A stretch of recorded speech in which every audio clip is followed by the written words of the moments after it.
Hello, this is Ian Lewis for the Sacred Inclusion Network, and I'm with a good friend of mine, Bill Kelly, a strong member of the Sacred Inclusion Network, and I'm looking forward to this conversation that we're about to have.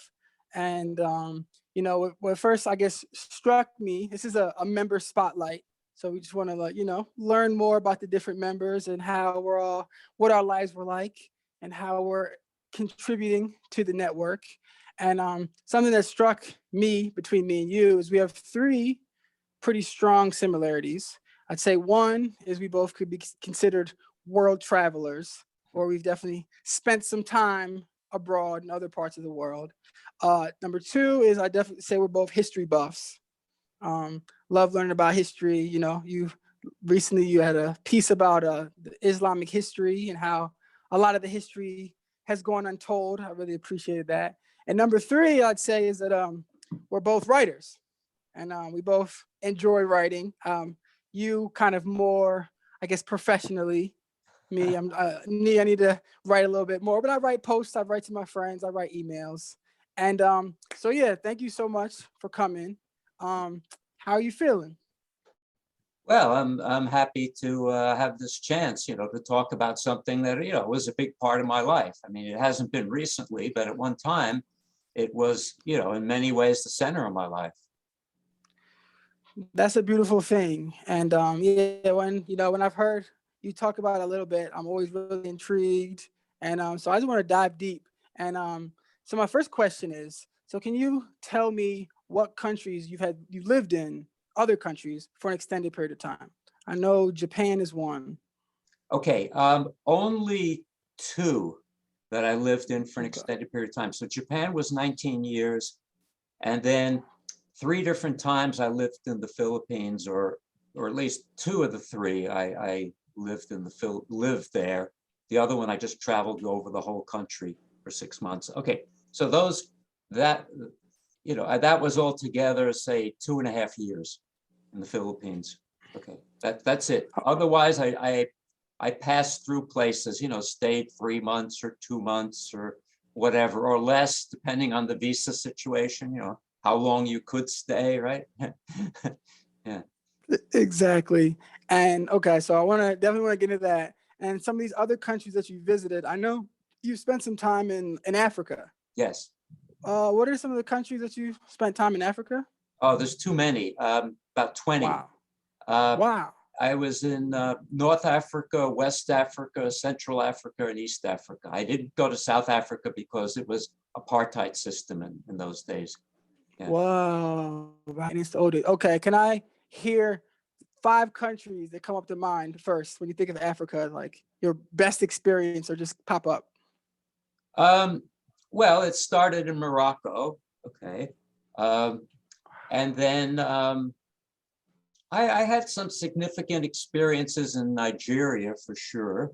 I was there 1 month. I was in Morocco 6 weeks. Okay.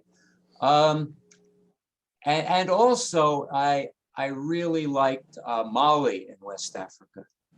Mali, was a wonderful country, and I was treated very well by people. And it was my first really positive contact with Muslims. This was very positive contact with Muslims, okay. And then I had a great experience in what they were calling then Zaire, which we know more as the Congo. Wow. Congo with its capitals in Kinshasa, but I was in the north for about a month. Really loved it by the Congo River, and then I went to East Africa, and there, it's hard to say which was most interesting. I was in the three main countries there, Kenya, Tanzania, and Uganda. So I don't know, they were all, of course, the animals, but, in Tanzania, but I wasn't a tourist, so I didn't do any of the safari kind of stuff. So it's not like I went out in a Land Rover and got up close to the animals, but just the animals and the scenery and everything. And in Tanzania, it was great. Yeah. Wow. Oh my God. There's so many questions I could ask. So I do want to say, so if you weren't a tourist, what exactly brought you to these places?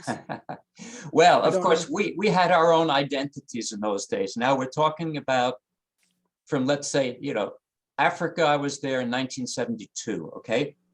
And it was still a counterculture period in some ways for young people. Well-educated young people in America were still identifying with the counterculture, but it was just starting to fade. Okay, so when we went on these trips, we identified as travelers, not as tourists. You see, a tourist was someone who spent a lot of money and used the local people for service, to serve them, and went to their normal Mm. tourist places and and spent lots of money and got the best service, and they didn't really live with the people. Now we tried to live with the people. Of course, a lot of ambiguity about that one, and I won't get into that. It would take too long. But we tried, and therefore we thought we were superior to the tourists, and we ardently disliked them. And we'd have nothing to do. Well, we just we and we traveled with so little money. I mean, I remember I was 3 months in India, and I spent $75 in 3 months. What? Yeah. So we That's traveled on crazy. not a whole lot of money. Yeah. Yeah.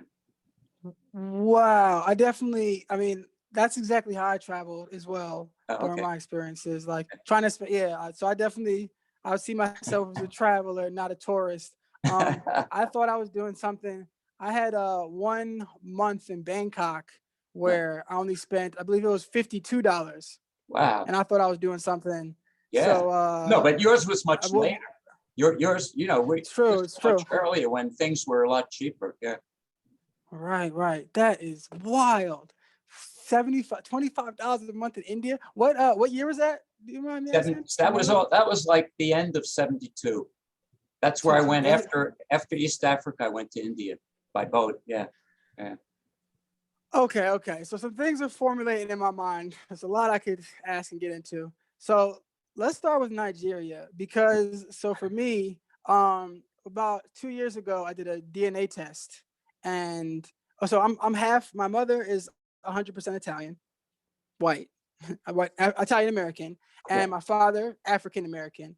But I took an African American DNA test, and it came up 99% Yoruban from Oh, Southwest Nigeria. yeah. Right. And so I'm half Nigerian by blood. I'm very interested in what was your experience like in Nigeria? Like, why were you there? What'd you do? Like, tell me a little bit about Nigeria. Okay. What's got you for What was myself? what was amazing about that experience was that I was all right. I was camped out in the tent on the beach, Bar Beach, outside of Lagos. Okay, and then there was a bad storm, and it like tore parts of my tent. So then these guys came up to me and said, "Hey, how you doing and everything?" I said, "Well, not so well." They said, "Hey, you can stay with us." These were like two different guys. They were both Nigerian soldiers in their mid-20s, like I was. Okay. So one of them said, "Yeah, stay with me." I said, "Okay, good." So I stayed with him, and they took me around, and they introduced me to soul music, which in the United States I never listened to, and I started to Mm. love it. And then they smoked a lot of weed, so we'd be high, Hey. and we'd be listening to James Brown and Otis Redding and Aretha Franklin, and so Wow.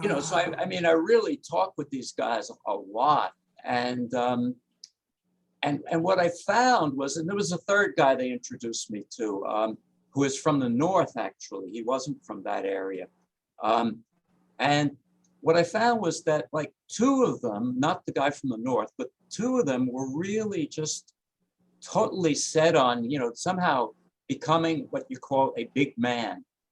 That means, acquiring money, being able Mm. to go out on the town, and go out with the finest women, and do all these things, spend money and, live like you're somebody. And, as soldiers, I mean, they weren't making much, but this was such a preoccupation. And, in those days, I mean, just like today, there's a lot of oil wealth, of course, even more today in Nigeria. And, it was only very few people that were getting all of that. And so somehow, the expectations of people have really risen. It was very urban kind of society down there by Lagos. I mean, very, very sophisticated. I mean, any image I had of being, relatively backward or whatever you want to call it, went totally out the window. These people were just so sophisticated, and they knew all kinds of things that were going on in the society. It was just so. And the one guy who I was staying with, you know what he told me? He said, in 5 years, if I don't become a big man, I'm killing myself. Whoa. And I felt so bad because I said, wow, this is a nice guy, and he's very handsome. He had been a light heavyweight boxing champion, amateur. And like, wow, just because this aspiration. And then the other guy was saying, hey, when you get back to your country, let's keep in contact. I want to, see if there are any business opportunities. I mean, any way to make money. And eventually later on, this is like 30 years later, I saw a documentary about Senegal where, I'd also been to, and there's still like the same desperation among young people. Either you don't have a job at all, or you have a job that pays so little. And then there's these few people that are doing so well, and you know about them, you see them, you envy them, and you know that their gains are all ill-gotten, so, wow. And I read a novel called Jaguar Nana, which went back to the 50s, and it showed how decadent Lagos was in the 50s. I was like, really? Whoa. Yeah, I mean, it was, my eyes were opened. Let's put it that way. They were opened. Yeah. Okay. Wow.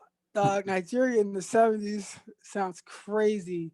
Yeah, when I was in I definitely heard, so when I was in Bangkok, I had two friends I played basketball with that were Cameroonian. And they would talk about Nigerians, and pretty much they say like they were hustlers. Yeah. Exactly. Even then. Yeah. Oh yeah. Yeah, he said But one not day only that, I mean, there were also, some very intelligent people that had great writers. I mean, music. Later, I really got into like King Sunny Ade and, Nigerian music. And, I mean, so it wasn't just that, but there were a lot of hustlers, a lot. Yeah. Right. I mean, yeah, it's capitalism. You gotta get it one way or another.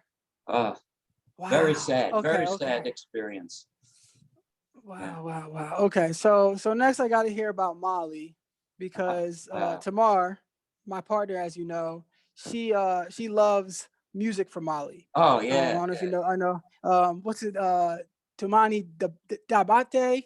Oh, I saw him. I saw him in Japan. What? I've seen him live. What? The kora player, yeah. The kora player, yeah. He's and I like have his famous in albums Mali. too. Oh yeah, I know him. Sure. Yo, yeah, he's like I'm butchering his name. How do you say his name?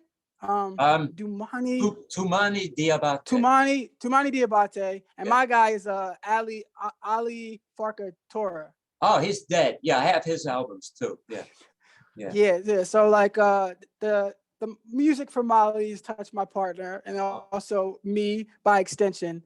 So I got to hear about your experience in Mali. Were you in Timbuktu, or like tell me about Mali? Oh, okay. I could not get up to Timbuktu because at that time of the year, this was maybe February, there hadn't been much rain for quite a while. It wasn't yet the season where they have a bit of rain, which is more like toward the summer, So the river was too dry to go all the way up to Timbuktu at the time. I couldn't. Whoa. See, but I did go up as far as Mopti. Mopti is like halfway between Bamako, the capital, and Timbuktu. And that was beautiful. The architecture and, it was, wow. I just loved it. And then here was the the amazing thing was I went to what's called the Dogon country, the Dogons. I don't know if you've heard of them. Yeah, okay. So Oh, I sure have. yeah, okay. I went there and, you know, wandered around and everything. And wow, you know, the cliffs, the sheer cliffs that they had. And then there were like caves dug out of them. And people had lived there, like in the kind of fortress mentality, you know, when there was threats from the outside. And this was just amazing to see them. I was like, wow. Yeah, and then I spent you know, a few weeks in Bamako, the capital. And that's where I met such beautiful people. I mean, I would go to the markets and just ask around. You know, I could speak French then. You know, so I said, you know, okay, what is it? Can anybody give me a place to stay? And so one guy came forward and he says, oh yeah, you can do that. And it was a family, and then somebody staying with them who was like selling secondhand clothes, very poor. They were great. I just loved them. They were Muslims. In fact, the family was very devout, and I thought, wow, you know, this is these people are impressive. You know, they had it together. You know, they were really wow. They were calm, and they were, you know, they were thoughtful, and there was just something about them that I just, wow, this is wonderful, because I was so scattered still and so restless and all of this. So I was impressed, you know. And then music-wise, later, I came across Salif Keita. So Salif Keita in the late 1980s really got me interested in world music. I just loved his album Sorrow, and then the one that followed it. Oh, I just loved it. So anyway, so I have a lot of memories there of Mali, and still do, you know, my contact with the music. Yeah, yeah.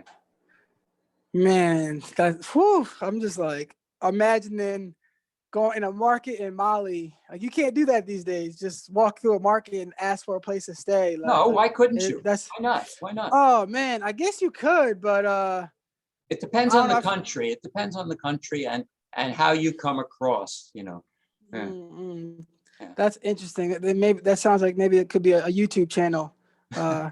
One day go to different places. It sounds like a risky bet, but I do have to say that if anyone listening does not know about the Dogons and the Dogon tribe, they're extremely fascinating to me. I'm sure you probably know that they have like their origin story, I'd say, Yeah. is that, yeah, they say that that aliens came from Sirius B, not satellite, solar system, and pretty much aliens came and like taught them all sorts of knowledge, and they have all these crazy masks and rituals, and they're just extremely unique, like, culture. It's just nothing like I've never seen, and I've seen pictures of like those caves. I Yeah, can't they're imagine amazing. being Wow. there. Wow. Oh, Man. you know, the French anthropologist in the 1930s, Marcel Griol, you know, he wrote a book. I think it's called Ogatameli. I'm not sure, but he based it on, you know, what this Dogon sage in the 1930s told him about their whole cosmology, and it was so impressive. I mean, so complex and so fascinating that you know, like as an anthropologist, it was like, wow, you know. This is not what we were expecting. You know, it just blew people's minds. This is 1930s. Okay. Yeah. Yeah. Yeah, I remember hearing that pretty much they had like an incredible knowledge of the stars and the solar systems, of like all the constellations, and like scientists were like, how do they know that? No telescopes, no technology, Right. and they were just Right. like far advanced. And still to this day, it Yeah. seems to be a big mystery. Supposedly, like a lot of their knowledge they keep within themselves. But check the Dogon out. Like, I've been, what a fascinating culture. Yeah. Cool. All right, this is awesome. So let's Africa, amazing too. Like, we could talk about Africa, 20 countries. I Oh can't yeah. imagine. Yeah. Can't imagine. But I do want to hear about India. Yeah. I spent a week in India, and it was like one of the most memorable experiences of my life, like by far. I was in the Northwest. I was in like Jaipur, New Delhi, and Pushkar. But I would love to hear about your 3 months on $75 in Okay. India. Um, All right. When I first came, on the boat and arrived from East Africa to Mumbai, which was Bombay in those days, Like a boat? yeah, That's it took crazy. about 11 days. Yeah. Okay. What? So I did that, and then when I got there, I mean, just the scale of things, just, millions of people, in the streets and people dying in the street and just it, dirty but so lively, and talk about hustlers too, Mm, hustlers coming up to you. And, that's a country where you couldn't have just said to people, hey, can you find a place for me? I mean, it wasn't like that. So it wasn't, it didn't have the same kind of friendliness as Africa did, and openness. It, much more hustling. And, right away they said, hey, we'll sell you drugs, and you want some heroin, you can ingest it. And I said, yeah, I never tried heroin. Okay, well, let's try it, you know. So, I did had a good experience the first time, but then the second time I felt really sick. So I said, no, this is not for me. I don't want to do this. So, all right, that's how it started. And then, and then after that, I went up to Kashmir, which you could go to in those days. They have the fantastic mountain lakes, and this is the Himalayas, right? You're up there really high. And I did a little bit of hiking, not much, and spent a lot of time on the houseboats in the lake. And I read War and Peace, which is like 1,200 pages. I read War and Peace while I was staying on the houseboat, Tolstoy. Okay. right. And then I went to Delhi, and yeah, there, I mean, it was so hot. This was like the end of September. It was still just so hot. There were people dying from the heat in Delhi. I remember that. And then I went to Madras. And I spent a month in Goa too. And Goa was, the hippie Oh, hangout. go. Goa, yeah, okay. And I rented a place and had like 7 other people staying with me. And then one of the guys started taking out the stuff from the closets, and I don't know what he was doing, So the landlord found out, and he sent some thugs over, and that guy and the others just, scattered. So me and one other American, then they beat us up pretty bad, Oh, They were damn. kicking us and punching us, I mean, it was bad, So so that was a kind of interesting experience. I hadn't had that happen before. And then went to Madras, which is now Chennai, and saw the movie Woodstock again there, which was fun. And when I was in Goa, I sold Kashmiri hash. I brought hash with me from Kashmir, and I brought it down with me to Goa, and I sold it. But I realized that I just wanted to like give it away to people if they wanted to smoke. I just wasn't the type to sell. So I didn't make anything. I was hoping to increase my money because I had so little. Right. All right, and then I went to Kolkata now. And wow, that was like even more intense than Mumbai was. I mean, just the scale of things and the and then on the train though, this is what was a little different from Africa. I would meet, there were more intellectuals, it seemed, in India. And I would meet some on the train. I remember meeting one, I had really good conversation with, about Indian spirituality and this and that. And then when people would come up to me, one of the things they'd be asking me always, asking all of we travelers was, what is a hippie? Why are you people here? Because they had made a movie about us called Hare Krishna, Hare Rama, showing people getting interested in Indian spirituality and coming to India. Some people came on no money at all. I mean, I had, like I went through $75, but some people came with 0 and just begged their way through. Okay. So they were asking us all the time, why are you here? What are you, what are you people, you hippies, what are you all about, and everything. And it was, that was, that was kind of funny, but I had great intellectual conversations as well. And just the level of intensity in India for those 3 months, whew, it was just so intense. When I went from there to Thailand, it was like, I can take a breath now.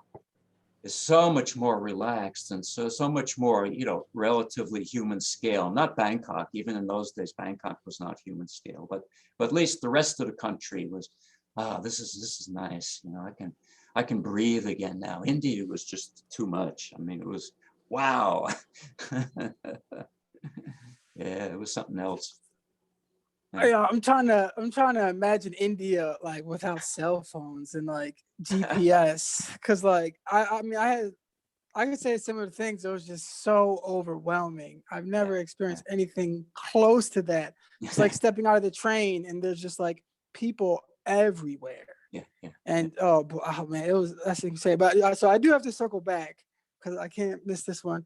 You did heroin in India. Yeah. What you gotta tell me a little bit about that. What happened? Like what? No, I mean, I felt good the first time, and then the second time I just felt sick, I mean, so I said, oh, I'll do some more. This is good the first time, it was a nice feeling, and then I just felt really sick, and I said, hey, I don't need this. I don't want to do this, I'm happy that happened. But there's all this weed and hash, like the Kashmiri hash, the Afghani hash. I mean, it was everywhere. So, so I brought it down with me from Kashmir into Goa, yeah. So I like psychedelics, basically. Psychedelics were my thing. I did, my last acid trip in my whole life was actually in Goa. It was the last one I did. And then after that, I stopped. But I really was into it then. So, I did, that was my preferred drug. I never, even, weed and the hash and everything. It was okay once in a while, but no, I wasn't into any of that really, But I experimented. I mean, I did cocaine in Berkeley, I mean, I just, I tried everything, what's this like? What's the feeling? What's this all about? Okay. And then the psychedelics were the only one I really liked. Yeah. Okay, gotta ask. So you're taking acid in different countries. Yeah. What are some other countries that you took acid in besides India? Or is it just? You see, I don't think I was able to get acid in the other countries. Okay, that makes sense. Remember, how did I get it in Goa? Well, somebody must have had it because, there were just, Goa at that time had hundreds and hundreds of, world travelers like me. There were just hundreds of them.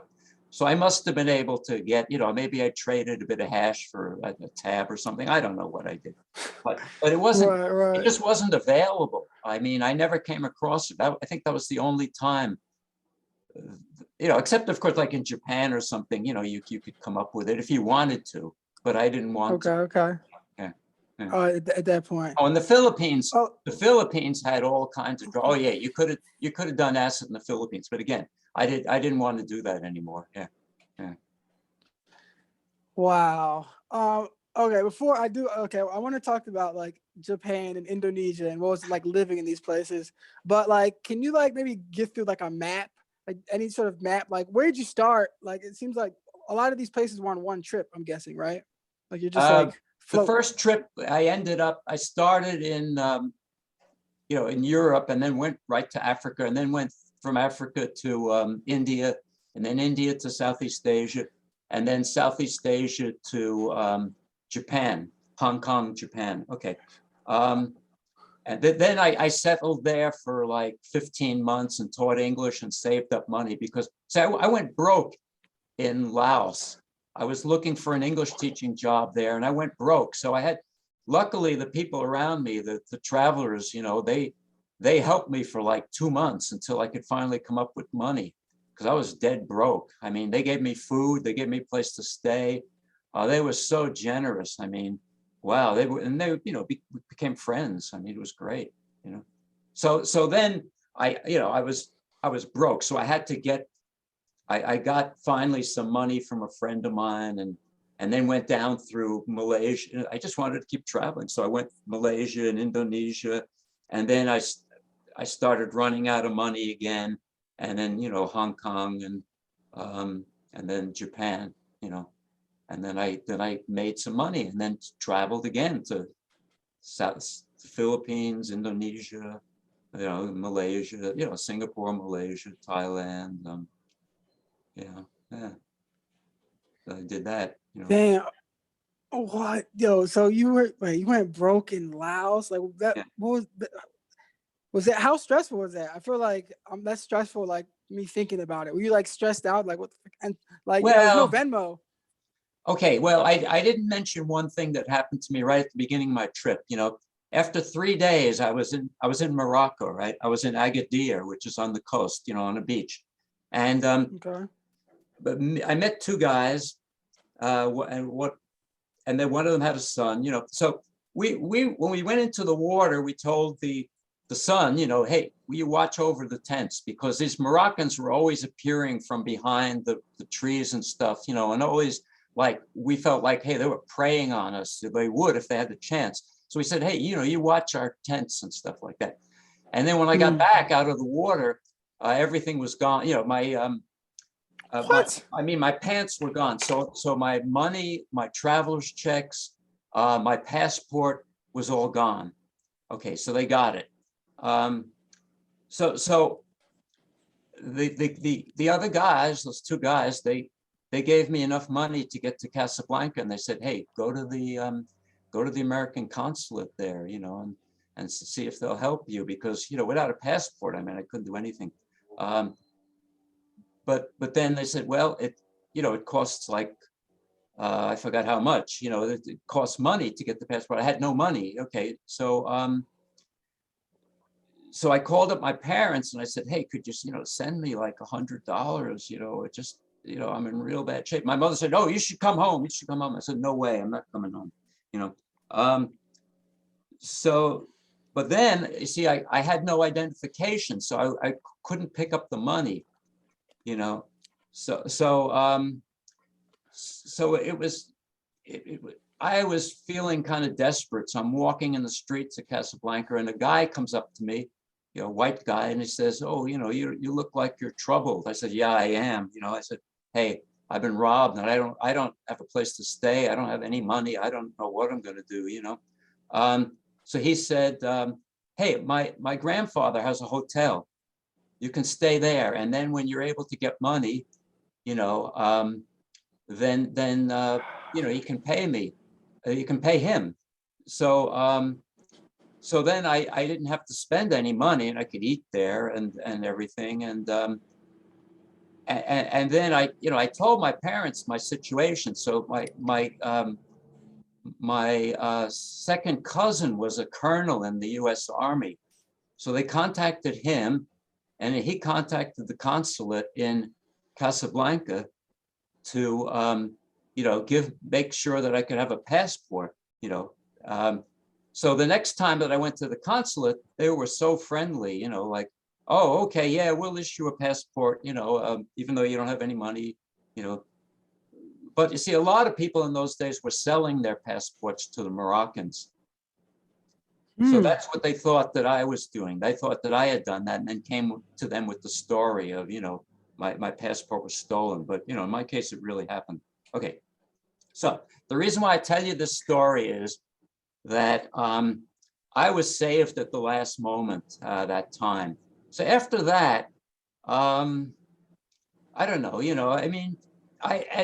and in India, I was living pretty close to the bone. So, okay, now I'm broke. Yeah, I've done this before, Wow. Okay, so yeah. And that's when you first started. Like Morocco was one of the first countries. that was, I went right away from England to France, hitchhiking France through Spain, and then into Morocco. So it's like the third day of my trip.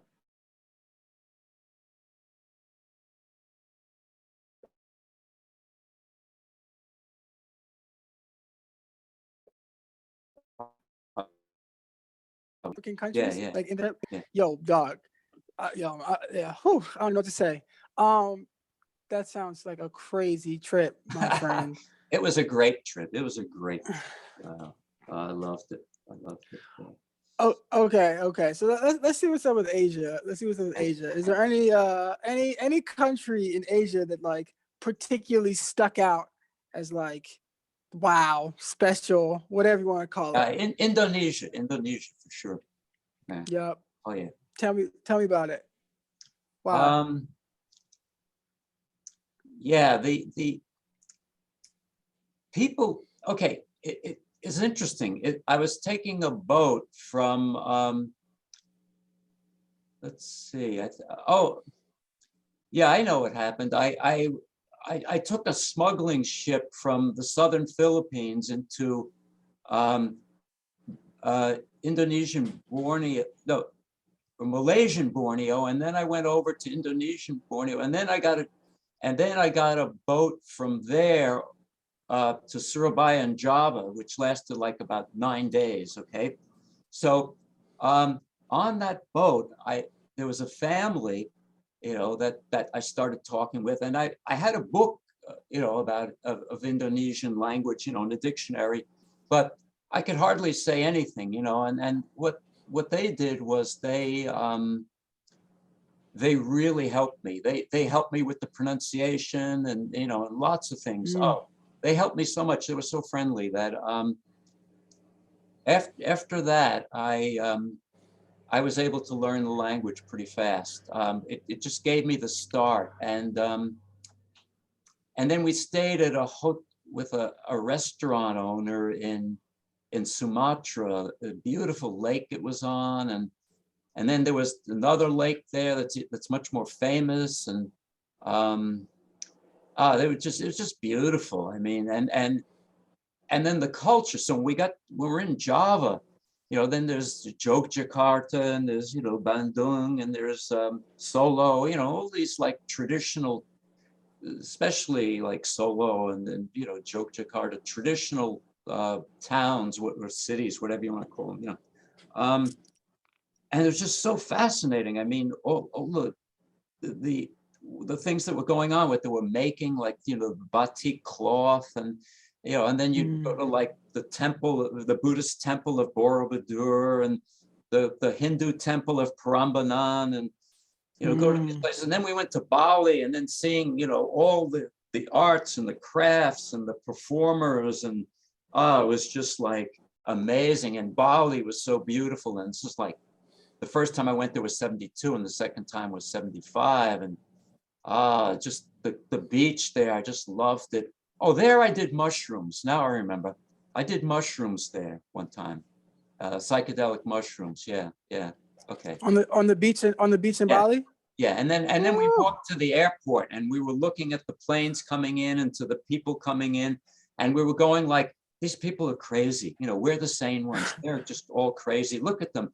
Them in their sleek airplanes, and they're wearing their good clothes. Whatever. I mean, just those are the tourists, and we're the travelers. And so I just remember Mm, seeing that, like looking at it all and saying, this is the life. I mean, I had a kind of enlightenment, in fact, that first time in at the beach, that I felt that I really understood that you didn't have to do anything. You just had to be, and you didn't have to achieve anything. You didn't have to do anything. And it lasted for it lasted a while. I mean, that experience, it wore off when I was in Japan, but it lasted. I really had that, that awareness, and I was so unlike that. I mean, it was nice. I loved the beach there. Oh, I did body surfing every day, 10-foot waves. They were great. Oh, I loved it. Yeah, yeah. wow. Okay. Before I comment on that, I want to say, so you've been to all these places. Like you weren't taking airplanes.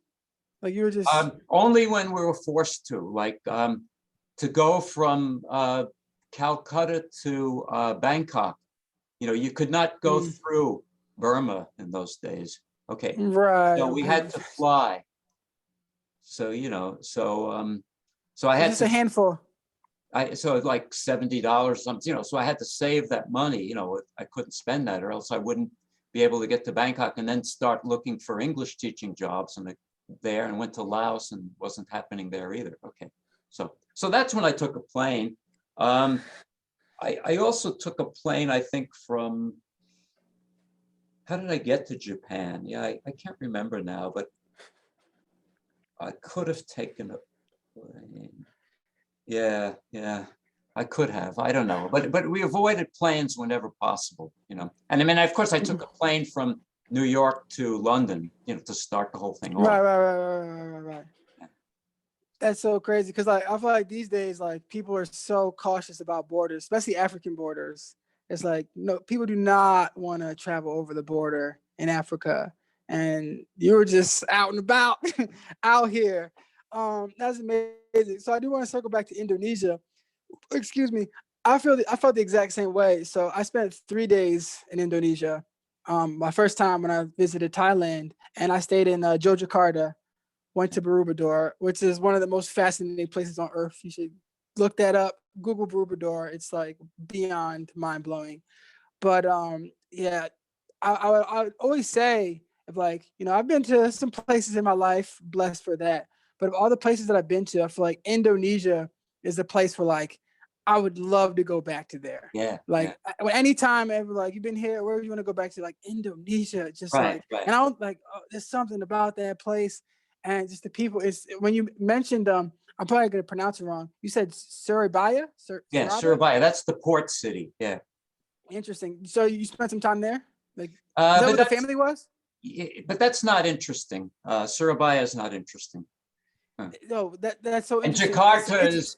Jakarta's as bad as Bangkok and places like that. I mean, Right. too large, too noisy, too dirty and crazy, and no. That's why the real contrast to Jakarta, Solo, places like that, and then Bali. At least then. I mean, Bali's not like that now, but it was then. Yeah. So Really, it's a little. really wonderful. Yeah. Oh, I loved it. And here's the other thing. The Javanese people and the Balinese people talk about a certain kind of sophistication. I mean, you have a somewhat similar kind in Japan, but it's like there's just a softness about them and a care and when they communicate and the way they express themselves. It's like communication is like an art form, the way that it's done and everything. So and like the movements of people, especially in Bali, like they're beautiful. And everything is done gracefully. So there's a kind of high, I was going to say high culture, but it's these are Bali, a very simple society economically, but yet culturally, I mean, it's just so refined. I mean, it is amazing the level of refinement in people's communication. I've seen some of that in Japan too. Yeah. Interesting. That's so cool. Yeah. Well, my experience, my 3 days in Yogyakarta, I definitely like.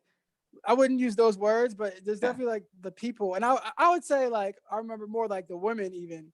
Like the Yeah. women like kind of carry themselves in like a very I don't know like some of them felt like and they were fully covered, so it's Right. not like fully Yeah. covered. It's not like they weren't showing any skin or anything, Right. but like Right. just like it seemed like with the dresses, it seemed like they were kind of like floating along, like Yeah. just very Yeah. like graceful. Yes. I Yes. don't know. It was There's so much yeah. dignity that to me, the people had so much Mm. dignity and presence of mind. And just like Japan, an amazing kind of self-control that, you would never allow yourself to be flustered or ruffled or where you start just reacting blindly. You're always, everything is done smoothly, harmoniously. Yeah, I mean, wow, I was impressed, and that, and Japan has that too, and I lived there a long time, so I guess it was something both of those countries I really like for that reason, yeah, among other reasons, and the aesthetics in Japan too, and especially Indonesia, wonderful. I mean, yeah, the batik, the Balinese clothes too that they made, and and then all the wood carvings and the the paintings and just it was beautiful, man. Uh, Wow. mm, Indonesia in the 70s, man. Oh boy. Okay, so let's bring this home. So you yeah, spent 2.5 years in the Philippines. yeah, yeah, yeah. What do you remember what years it was? Was that like later? Okay, so I was in the Philippines, and I spent 6 months going around the whole country in 75. Okay, and then in 76, um, I had met some people in Manila, so I got in touch with them again, and I hooked up with them. I stayed there for a year, and then my visa ran out. That was 76, and then I met an American there too. Um, and in late 78, then he said, hey, I'm in Baguio now, which is, it's up in the mountains a bit, and it's, much cooler, and it's like where the rich people from Manila hang out, when it's too hot and Mm. stuff like that. It's a very nice area, and then further north of that are like the great rice terraces, and what they call in the Philippines the minority tribes, like the Ifugao and the Igorots, fascinating groups of people. Okay, so he said, hey, stay with me and we can go hiking up in those mountains and visit these tribes, and stuff like that. Tribes, the people are sophisticated, but they're like indigenous people. They're not regular lowland Filipinos. Okay, so I said, yeah, hey, I'll do that. So I stayed with him for about a year until my visa ran out. So that was my Philippine stay. And the time that I was in Manila for that 1 year with the people, the Filipinos that I had met on the previous trip, oh, they introduced me to so much stuff that was going on, and I became close friends with four of them actually. And after all the crazy traveling I had done, and I'd gotten malaria twice by that time, so I'd gone through some Casual. stuff, so it was, and that was like the last malaria experience was, and then I wound up in the Philippines with seeing them, and it's just like, hey, take it easy, just stay in the same place for a while. You have friends now, take it easy and just relax. And we did a lot of drugs too, but yeah, I mean, but I started, like doing disco dancing, and just they helped me loosen up quite a lot actually. So and I like them. I mean, they were really great people. They're a little bit like Japanese and Indonesians, but a little more a, a, a little more talkative, and they really, these are like the upper middle class people, they really know a lot about America and about the West, and they knew the counterculture, we shared the counterculture and all of this, and I met a lot of the like top countercultural leaders and stuff like that, and they were putting out magazines in English, and that inspired me. So later in Japan I put out my own magazine, but that was inspired by the things they were doing. So I had a great year there in 76. I always remember that as a great year. Yeah, yeah. Wow. Dang, man. Maybe want to get back on the road. Yeah. I was gonna go to the Philippines, but my boss actually like kind of changed my situation. I was in Hong Kong. He wanted me to go back to Bangkok. It doesn't matter. But I ended up going to India instead of like I think we even had the tickets booked, but never got a chance to see the Philippines. But as it is, I appreciate you for sharing these stories. Sure, And sure. yeah, so last but not least, man, we're about almost an hour in. You lived 19 years in Japan. Yeah, yeah. How you? I guess you started with teaching English. Right. Just That's right. That's right. tell Yeah. me about Japan, man. What was it like? You got some Oh, stories, like whatever. 19 years is a long time. well, after Southeast Asia, I found Japan very like standoffish, and Mm. I first thought that, hey, these people are cold. It took me a while to understand like what was going on there. It was like they had a complex, having been defeated by the United States in the Second World War. And, this is like, the 70s still. And they didn't speak much English. Okay. And they didn't think that foreigners could understand anything about Japan or could learn the language, So it was like the foreigners are in a different world. They're gaijin. They're like aliens. Okay, they're totally different. So they would just prefer to avoid foreigners. And then there were a few people who could speak English, and then they were like the intermediaries. They were the ones who hung out with the foreign people, and and then as I started to experience more of that, I saw that wow, Japanese people are very warm, but they're reserved. And once you got to know them, then wow, very, very generous and very hospitable. Well, not hospitable because the apartments and the houses were so small that they had no room to put people up. But very just like Indonesia, I mean, very refined, very, the aesthetics is wonderful, and they just they could make you feel good. Just talking with Japanese people, it would make me feel good because they again it was such an art of conversation, such a skill, and they were so oriented towards other people. So it's like you don't try to put your view out there first. What do other people think? It's very group oriented. And so so I found like, hey, I didn't have to compete to be able to talk. People would ask me like, hey, what do you think? They would make you feel at home.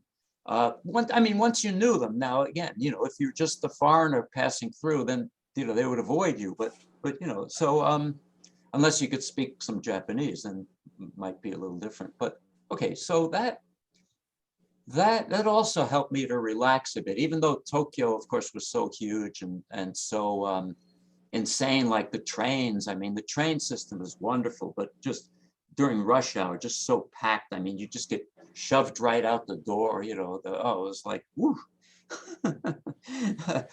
So it was crazy. And at the same time, at the human level, it was very beautiful too.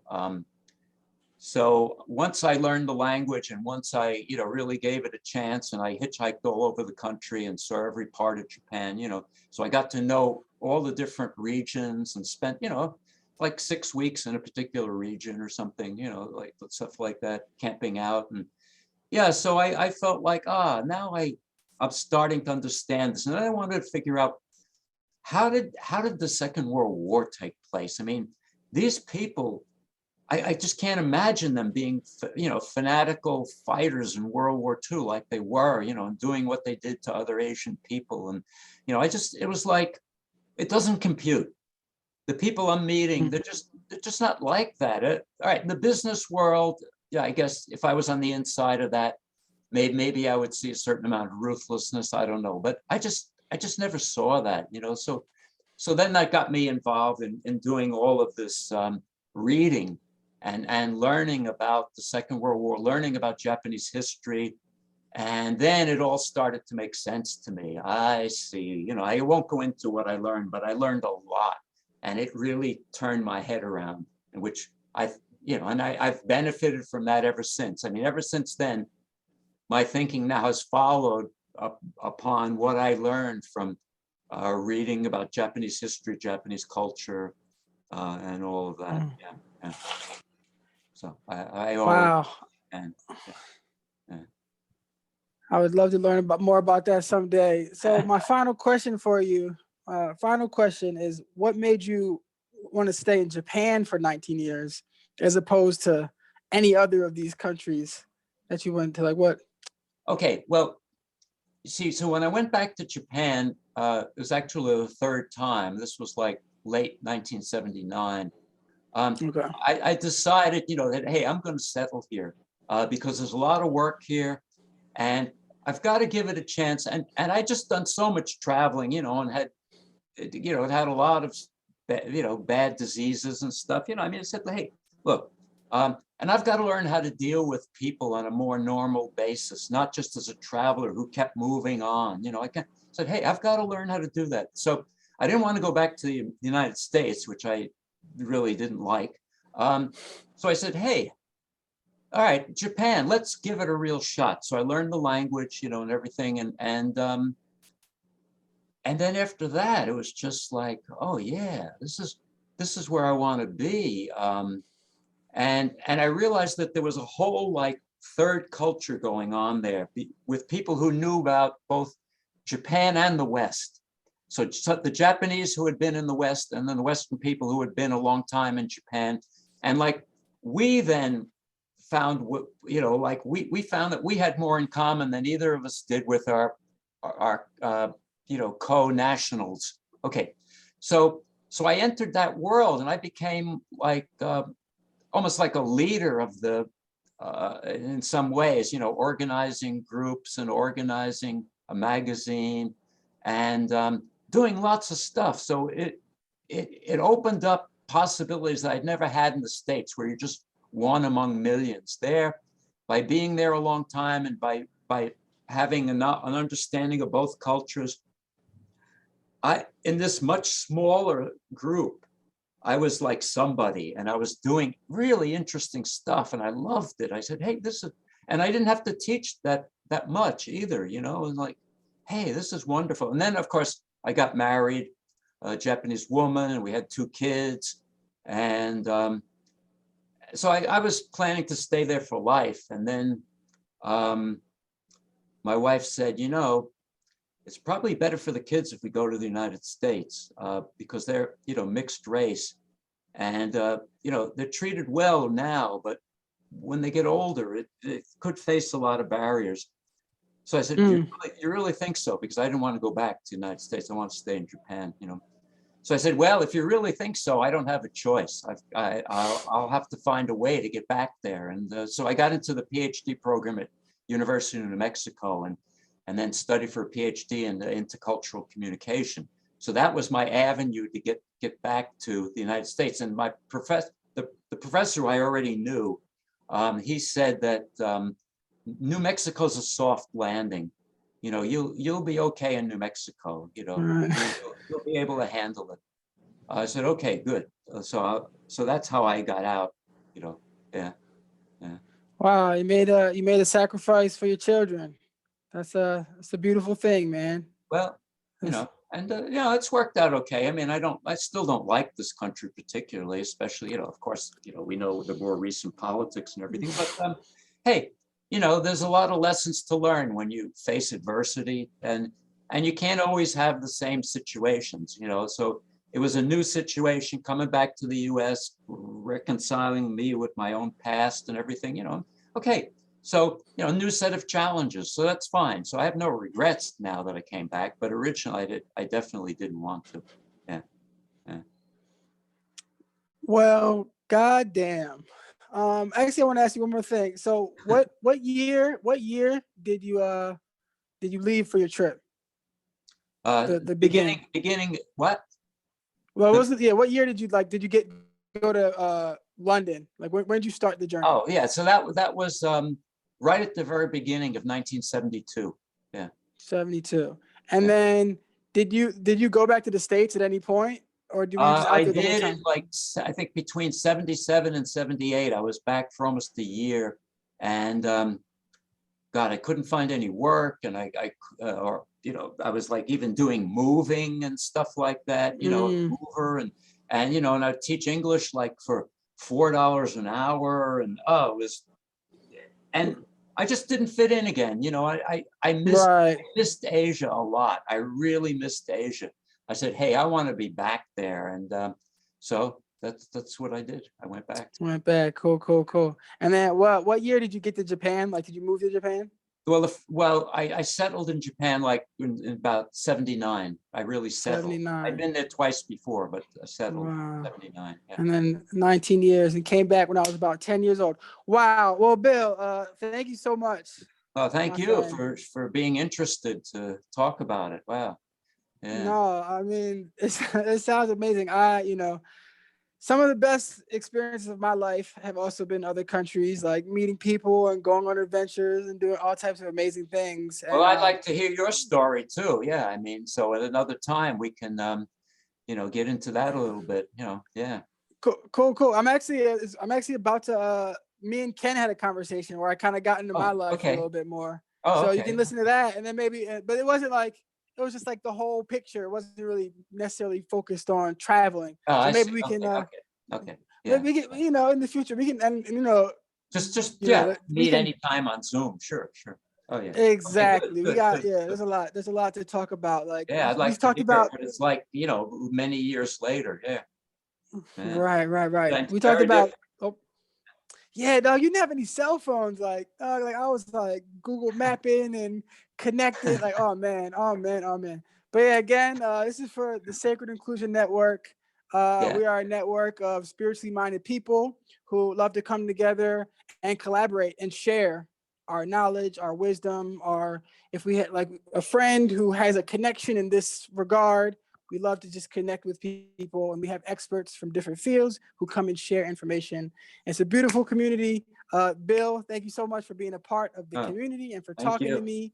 And yeah, man, it's about, oh, you're in Cali, so it's about 1:15. So enjoy the rest of your day, my friend. Thank you. You And too. Yeah. yeah, well, let's stay in touch. I'll talk to you soon. Thank you Okay, so good. much. Right. Take care.